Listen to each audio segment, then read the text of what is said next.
টক দই। এটা অনেক দামি একটা বুরস্টেড, টক দই না। বুরুস্টেড না, পিজা। ও সরি, পিজা। আমি পিজা আনছি, তুমি রাগ করছো? হ্যাঁ, আমি আনতে চাই নাই, তুমি এত কষ্ট করে আজকে গরমের ভিতরে পাক করছাও। হ্যাঁ, কি হয়েছে ভাই? খালাস والله عم بقول في شاورما في كباب مشويات مع الجبل. لا ينفع هذا قدر.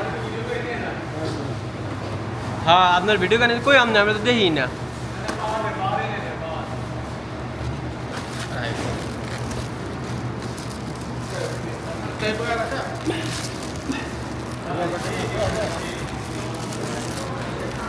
আসুন ভাই, আমরা না দেখলে ভালোই লাগে না। ঠিক কথা কইছেন ইয়া এত কাজ করতেছেন নি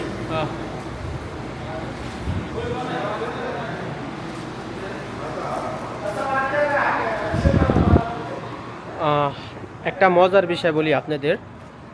এই যে মাতামটা দেখলেন না, বা যে হোটেলটা দেখলেন আর কি, রেস্টুরেন্ট, এটা হলো তুর্কি রেস্টুরেন্ট। হ্যাঁ, তুর্কি একটা রেস্টুরেন্ট। এটা প্রচুর চলে ভাই, আমাদের এই অঞ্চলে অনেকটি হোটেল আছে বা অনেকটি রেস্টুরেন্ট আছে, কিন্তু এটার মতন চলে না। কিন্তু সবচেয়ে মজার বিষয়টা কি জানেন ভাই? এই যে আমার একটা পিজা দিছে, হ্যাঁ, এই পিজাটার দাম হয়েছিল, একটা মিনিট আমি পিজাটা একটু সোজা করে নিতে হইবে। আপনার পিজাটার দাম হয়েছিল 16 রিয়াল, 16 রিয়াল সামথিং, বাংলাদেশি টাকার 500। আমার ফোন দিয়েছে গরম পিজা, যে বলতেছে পিজাটা নিয়ে যাও, কলকাতার বাংলাদেশি। হ্যাঁ, কলকাতার বাংলাদেশি। আচ্ছা ভাই, ভাবতে পারেন যে কেন দিচ্ছে। শুধু এরকম না ভাই, আমারে প্রতিনিয়ত মনে করেন ফোন দেয় যে কি লাগবে, আসো না কেন দোকানে, খাইতে আসো না কেন। সবাই ওই যে সামনে যে স্টাফগুলো দেখলেন, এরা সবাই ভাই মানে টাকা রাখেই না। যদি মালিকে থাকে তখন আর কি, যেটা আর কি 20 টাকা, ওইটা 5 টাকা রাখে। আর যদি মনে করেন মালিক না থাকে তো ভাই কেউ ধরে না। আর মালিকে বলে দিচ্ছে, হ্যাঁ, মালিকে বলে দিচ্ছে যে অর্থে টাকা খুব কম রাখবি। ভাই আমি হাত দিয়ে দিই টাকা, ভাই আমি টাকা হাত দিয়ে দিই ভাই। সৌদি আরবে আপনার কি দরকার, মানে যত রকমের খাবার আছে, আপনার খ্যাপসা হইতে ব্রুস্টেড, বার্গার, পিৎজা, আপনার কাবাব হইতে, সুরমা হইতে, যা যা আছে মানে টোটাল সব বিষয় আমার জন্য ফ্রি। মানে সব বিষয়, সব কিছু, মানে সব কিছু আমার জন্য ফ্রি। কিন্তু আমার তো টাকা রাখছে না। কিন্তু ভাই আমি খাই না ভাই। কদ্দুর একটা মানুষে কদ্দুর খাইতে পারে বলেন? কতটা খাইতে পারে এসব খাবার? মানে খাবারের মতো না, কতদিন ভাই আমি চাই কটা ভাত খাইতে, মানে এরকম ভাই। মানে খাইতে খাইতে একবারে গেতা গেতা হয়ে গেছি, মানে আর মন চায় না ভাই সব খাবার খাইতে সৌদি আরবের ভাই। আর দেখেন তো সৌদি আরবের রাতের ভিউটা আমার সত্যি অসাধারণ, অসাধারণ। মানে রাত্রের, এখন বাজে রাত 1:15 বা 20 এরকম বাজছে, আমি বাসায় যাইতেছি। হ্যাঁ, তো আবার বাড়ি এলে অপেক্ষা করতেছে, কারণ সে তো আজকে অনেক কষ্ট করে পাক করছে, মানে অনেক কষ্ট করে পাক করছে। তারপর আমারে পিজা দিয়ে দিচ্ছে। হ্যাঁ, আমারে পিজা দিয়ে সত্যি আমি তো মানে আমি খুব কি বলবো, বাড়িয়ালি যে কি করবে, যা দেখি বাড়িয়ালি কি বলে। তো তার রিয়াকশনটা কি হয় বাড়িয়ালির, যে মানে সে আজকে গরম, প্রচুর গরম ছিল, প্রচুর। আমার ফোন দিছে আর বলছে যে আজকে বাঁচমু না। তো সাথে পিজা নিয়ে এলাম। বল মানে তুমি পিজা নিয়ে এসো, আমার হাতে পাক করাইছো কেন? তো দেখি বাসা যায় কি বলে। আমি পিজা আনছি, তুমি রাগ করছো? হ্যাঁ, আমি আনতে চাই নাই, তুমি এত কষ্ট করে আজকে গরমের ভিতরে পাক করছাও।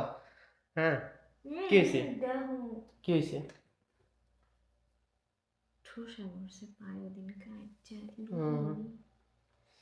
আমি আনতে চাই নাই, বুঝছো? আমারে দিয়ে দিছে জোর করে ভাই। আজকে যে একটা গরম গেছে, হ্যাঁ, গরমের ভিতরে বাড়ি এলি পাক করছে। যদি আমি জানতাম আজকে আমার পিজা দিয়ে দিবে, তো মানে তাহলে আমি বলতাম যে তোমার রাতে পাক করার দরকার নেই। খুব জোর করে দিয়ে দিছে, খুব জোর করে। আর আমি জানি যে হয়তো বা এখন পিজা খাইতে গেলে আমার বাড়ি এলি এত কষ্ট করে, মানে এত কষ্ট করে, এত সুন্দর হাতের রান্না, হ্যাঁ, তার হাতের রান্না সত্যি প্রশংসা তো করতেই হয়। মানে এত বেশি করে ভাত খাই ভাই, এটা বইলা বোঝানোর মতো না। আমি জানি যে আজকে হয়তো বা পিজা খাইতে গেলে আপনার মানে ভাত অবশ্য খাইতে হইবে, কিন্তু তত বেশি খাইতে পারবো না। তত বেশি কি? ভাত রাঁধছি না, কালকে রাত্রেও খাও না, আমি রাত্রে রাত্রে রান্না করতে পারবো না। রাত্রে রান্না করা লাগবে না, তুমি দুপুরে রান্না করো। মানে দিয়া দিছে, আমি কি করবো কও? আমি হালাই দিব? ওটাও খাবো, ওগুলোও খাবো। আমার থাক ভাই, রাগ করে না, রাগ করে না। হ্যাঁ, রাগ করে না ভাই, থাক। এমন করলে আমি কই যাম কও? থাক, তুমি যাও, তোমার পেটে মাসে রান্না কাস্টমার। মানে এ ভাই, আচ্ছা আপনারা বলেন, আমার কাস্টমাররা খানা আমারে দেয়া যায়, আমার কাস্টমার আমার খানা দিয়ে যায়, কালকে মনে করেন এক কাস্টমারে খানা দিয়ে গেছে খুব ভালো করে, তো বলতেছে যে কাস্টমারের খানা নাকি আমার তাহলে ভালো লাগে। এটা দামি, কি? এটা রুটি না, এটা অনেক কিছু এগুলো দেয়া। কি টক দই? এটা অনেক দামি একটা বুস্টেড, টক দই না, বুরুস্টেড না, পিজা। Sorry pizza. হ্যাঁ এটা অনেক দামি একটা পিজা, এটার ভিতরে মধু সহ, অরিজিনাল মধু সহ অনেক কিছু দেওয়া আর কি। তা তুমি না খাও, চিনি খাও না? তুমি খাও না? এটা মধু, চিনি কি মধু কি রে ভাই? হ্যাঁ এটা হচ্ছিল মধু, দেখেন দারুণ একটা বুস্টেড। আবার বুরুস্টেড পিজা। ও সরি ভাই, আসলে বুস্টেড খাইতে খাইতে মানে পুরো আর কি সব সময় আর কি ইয়েই মনে হয়। সবসময় তো খাবো। হ্যাঁ তো দেখি খাইয়া টেস্টটা কেমন। আর মানে এটা খাওয়ার পরে যদি ভাত না খাইতে পারি তাহলে হয়তো বা ক্যামেরায় বাইরে এলে কিছু বলবো না, কিন্তু ক্যামেরার বাইরে যে কি বলবো এটা আমি জানি। তো সকলে ভালো থাকবেন।